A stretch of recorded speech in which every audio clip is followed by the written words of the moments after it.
फिर एक नया दिन, नई बात डॉक्टर जाफरी के साथ। दोस्तों, आज हम बात करने जा रहे हैं एलर्जिक कंजक्टिवाइटिस के लिए। एलर्जिक कंजक्टिवाइटिस मतलब आंख की एलर्जी है। अक्सर हम इस चीज़ को नहीं पहचान पाते कि हमारी आंखें लाल क्यों हैं, आंखों से पानी बहुत ज़्यादा क्यों आता है या आंखों के अंदर खुजली क्यों होती है। ये एक्चुअली लक्षण है एलर्जिक कंजक्टिवाइटिस के, मतलब आंख की एलर्जी के।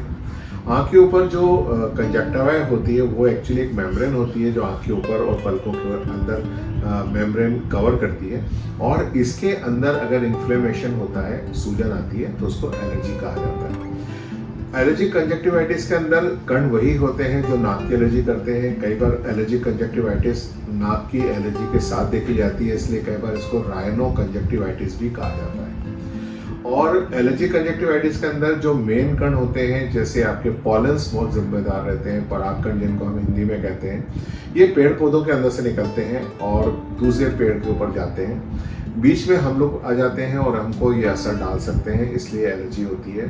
परागकण अगर देखा गया तो 100, 125, 150 किलोमीटर तक उड़ जाना बहुत मामूली बात है अगर हवा उस डायरेक्शन में बह रही है तो जरूरी नहीं कि वो पेड़ पौधा आपके घर के आसपास हो, आपके जहाँ काम करते हैं उसके आसपास हो, दूर भी हो तो प्रॉब्लम क्रिएट कर सकते हैं। पोलन्स जो होते हैं ये बहुत माइक्रोस्कोपिक होते हैं, जो नेकेड आई से नहीं दिखते हैं। ये इतने छोटे होते हैं कि कई बार फिल्टर जो आप यूज करते हो उसके अंदर से भी ट्रांसफर हो जाते हैं। इसलिए जरूरी है कि अगर आप मास्क पहने हुए हो तो मास्क के अंदर पोलन्स नहीं जाएंगे। पोलन जो होते हैं धरती ऊपर बहुत ज्यादा होते हैं, और जैसे जैसे हम ऊपर उठते जाते हैं पोलन की संख्या कम होती जाती है, लेकिन होती जरूर है। ये कई जगह टेस्ट किया गया है और देखा गया है कि काफी अच्छी ऊंचाई तक मल्टियों के अंदर भी पोलन्स की संख्या रहती है और जो एलर्जी कर सकती है। पोलन्स सबसे ज्यादा सुबह सुबह निकलना शुरू होते हैं, लगभग 2:30-3 बजे के आसपास इनका पोलिनेशन होता है पौधों का, और वो परागकण हवा के अंदर तैरते रहते हैं और इनकी संख्या बढ़ती चली जाती है। ऐसा देखा गया है कि पोलिनेशन सुबह जब सूर्य उदय होता है, सनराइज जिसको हम कहते हैं, उस टाइम इनकी कॉन्सेंट्रेशन हाईएस्ट होती है, और जैसे जैसे सनराइज का धूप बढ़ती जाती है, वैसे वैसे जो पोलन्स होते हैं वो जमीन के ऊपर सेटल होने लग जाते हैं, प्रेसिपिटेट होने लग जाते हैं, और एक समय ऐसा आता है कि इनकी संख्या नगण्य जैसी हो जाती है। इसलिए एलर्जी के लक्षण आपको सबसे ज्यादा सुबह सुबह ज्यादा मिलेंगे, जो दोपहर में होते होते काफी कम हो जाएंगे। हाँ, ये जरूर है कि ऐसी जगह है जहाँ पे बहुत ज्यादा पहाड़ है या बहुत ज्यादा ह्यूमिडिटी है, वहाँ आपको दिन में भी लक्षण देखने को मिलेंगे। पॉलिनेशन ऐसे भी पौधों से हो सकता है जो साल भर करते हैं, जिनके कारण लक्षण साल भर होते हैं, और पॉलिनेशन ऐसी भी चीजों से हो सकता है जिनका पॉलिनेशन सिर्फ सीजनल हो। तो ऐसी स्थिति के अंदर उस पर्टिकुलर सीजन के अंदर आपको लक्षण देखने को मिले। नेक्स्ट जो एलर्जी पाई जाती है वो होती है डस्ट माइट से, जो माइक्रोस्कोपिक ऑर्गेनिज्म है और हमारे गद्दे, तकिए, रजाई, कंबल, ब्लैंकेट और रूए वाली चीजों के अंदर पाया जाता है, और ये एलर्जी लगभग साल भर होती है। इसके अतिरिक्त अगर हम एलर्जी की बात करेंगे तो एलर्जी हमें फंगस की भी पाई जाती है।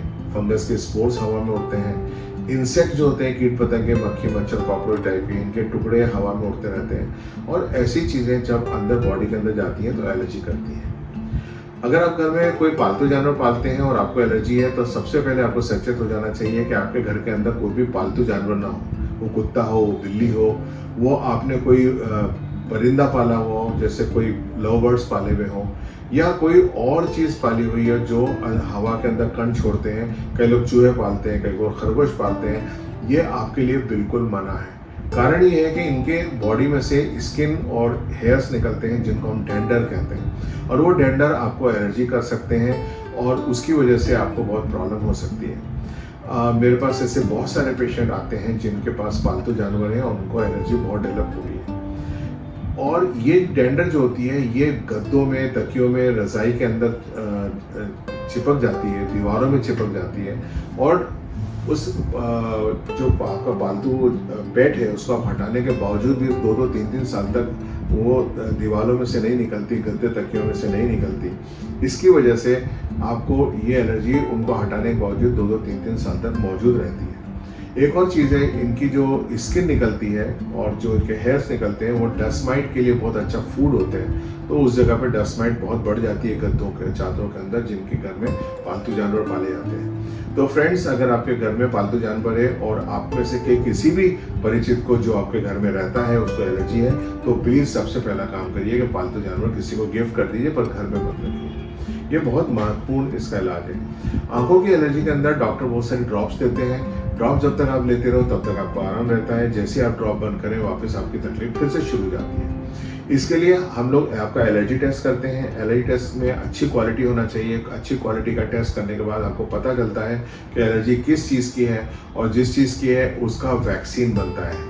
वैक्सीन तो नॉर्मल भाषा में बोलते हैं, एक्चुअली इसका नाम है एलर्जन इम्यूनोथेरेपी। तो जो इम्यूनोथेरेपी होती है वो हाईली सिलेक्टिव होती है और उसी चीज़ की होती है जिसकी आपको एलर्जी है। इसलिए हर व्यक्ति की इम्यूनोथेरेपी अलग बन के आती है, मेड टू ऑर्डर होती है, और it is made by the factory in the name of the patient. तो वो इम्यूनोथेरेपी लेने से आपकी एलर्जीज काफ़ी हद तक कम हो जाती है।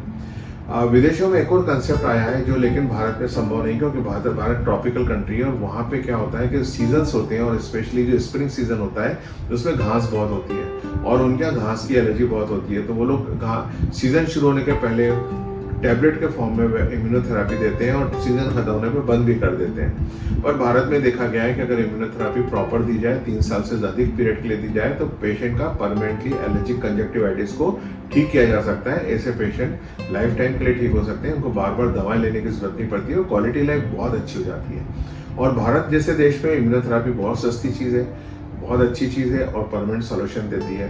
तो आपका क्वालिटी ऑफ दी लाइफ रहेगा, आप लाइफ में हर काम कर पाएंगे, आपको कॉन्फिडेंस भी बढ़ेगा और आप अच्छा जीवन जी पाएंगे।